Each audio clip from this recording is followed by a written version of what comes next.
crypto doesn't have FDIC protections. You mentioned when you were mayor it being used as ransomware and holding hostage the city of Atlanta's computer system. Owning crypto doesn't give you a better credit score. It doesn't give you easier access to a mortgage. These are all things within the traditional financial system that, to my understanding, crypto does not help bridge. It's also volatile.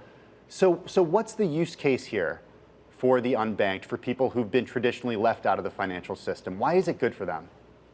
Well, I had an opportunity yesterday to sit in the room with some very strong thought leaders during one of our global advisory meetings for Coinbase. And we heard from small business owners who've talked about how they are able to pay vendors, et cetera, and how it's able to reduce what they're paying in credit card fees. And I look at this is just the beginning. The financial institutions that we see today were not the financial institutions that we saw 100 years ago. We're still having discussions on how people can improve credit scores through paying their utilities on time. So I see it as an opportunity for an evolution.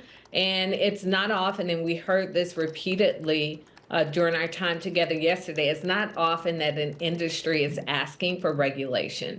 Coinbase is being a leader in asking for more regulation so that we can deliver to consumers those things that are needed most. So again, for communities of color, quite often it is about building up a strong credit score. It is about bridging the wealth gap. And Keisha, I have a really specific question for you here. We only have a minute left here, and I really want to hear your opinion on this. Given that Trump has come out so vocally in favor of crypto, do you think that there are Democratic voters who are switching over because of crypto alone? And again, my personal opinion, I know that there have been a lot of statements where at one time he was not in favor of crypto.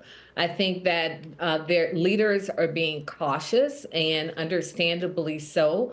But I think when you're working hand in hand with the industry and everyone is coming from a place of getting to success, then I think that's a bipartisan issue that all elected officials and those seeking to hold office can rally around.